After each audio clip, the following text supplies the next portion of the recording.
Hello there, and welcome to another episode of Tuck and Tell, a solo video version of My Girl Life podcast. Today, I'm going to talk about something really personal. And before I do, I just want to say I hope that my two boys someday will watch this. I've come out as Maddie to a lot of people, but I haven't with my two boys.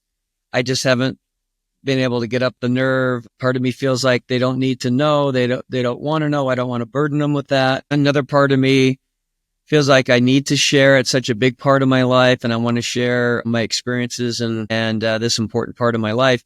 And more importantly, I don't want them to find out if something happens to me, or if they find out and it's not through me. I want to be able to control that narrative, and I want them to know how special my dressing and Maddie has been to me and is to me. So I hope someday they watch this. With that being said, I'm going to talk about finding a deeper well.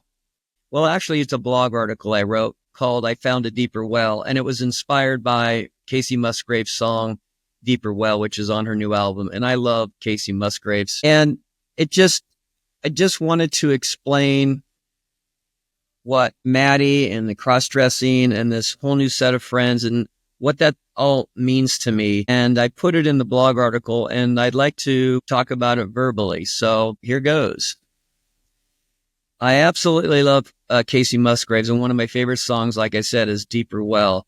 I feel like as we get older, we either go deeper or we stay shallow in terms of our approach to life and emotions. I found a deeper well in cross-dressing, and that's what I wanted to talk about today. Finding a deeper emotional well through expressing my feminine side as a cross-dresser has added so much to my life. I feel like I was walking around life with a box of 8 crayons and someone handed me a box of 32. My life just became far more colorful. My Maddie persona has allowed me to color my world with so many more experiences that I never would have had the opportunity to enjoy. In this season of my life, I have the freedom to do what previously didn't even come to mind as I was busy living my life. Don't get me wrong, I loved those seasons of my life. I brought 2 kids into the world and raised them, which I consider to be my most important accomplishment. I have loved and have been loved and have no regrets. So this brings me to my present season in life, where I have the time and the ability to express my feminine side. And I'm so grateful, so thankful. To me, this is more than hair, makeup, clothes. For many cross-dressers, exploring their feminine side is more than just about clothes and makeup, and it's an emotional journey. It's a path towards deeper self-understanding. It can be negative and it could go the wrong way, but I think for a lot of us, this is the case. And for some, it opens a gateway to emotions that might otherwise feel restricted or unattainable in constraints of their daily life. If you're like me, tapping into that feminine energy can be profoundly freeing, offering access to a deeper well of feelings that nurture a sense of authenticity, confidence, and emotional depth. As far as embracing vulnerability, cross-dressing often invites a natural exploration of vulnerability. Unfortunately, many men are conditioned to suppress or avoid emotions like sadness, tenderness, or empathy feelings, stereotypically associated with femininity. When I allow myself to embrace my feminine side, I give myself permission to be vulnerable, which is amazing. The soft fabric of female clothes, the elegance of heels, or the delicate application of makeup is not just about physical transformation.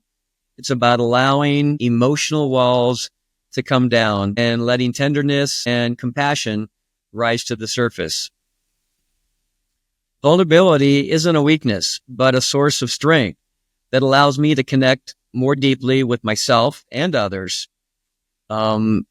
Is expanding emotional expression. One of the most powerful aspects of cross-dressing, I think, is how it encourages emotional expression. When I step into my feminine persona, I notice how my emotional range expands. In many ways, I feel less restrained, more comfortable expressing joy, sadness, affection, or even playfulness, which you can't do as much in male mode. It's as though the act of cross-dressing gives me permission to break free from the societal expectations and connect with feelings that may otherwise be sidelined. Cross-dressing can be a form of self-care. a way of nurturing emotions that aren't always given space to thrive in a typically masculine role. In my feminine self, I often feel more open to expressing vulnerability and love. And don't get me wrong, I express love, but not as much vulnerability in boy mode. Those two emotions that can be both intimidating and deeply rewarding. Cross-dressing allows me to embrace both my masculine and feminine sides, helping me strike a balance between the two, which is key because I do not have gender dysphoria. I have no intentions of transitioning, and I love my male persona. My feminine aspect is not a mask, but a part of my true self, one that enriches my emotional landscape. In this space, I feel whole, more integrated, and ultimately more at peace with who I am. In tapping into my feminine side, I've found a deeper well of emotions that has helped me grow emotionally, offering me new perspectives on strength, vulnerability, and self-expression. It's a journey of discovery that keeps expanding, offering a richer emotional life than I ever imagined. Hey, thanks for listening. That was pretty personal, and I just wanted to share that with everybody. And I wanted to share that verbally instead of just the blog post, which is a much different way to express this. I hope you enjoyed it. Let me know how you're feeling about your situation and your journey, and let's all keep fighting the good fight. Remember, be bold, be kind, be you.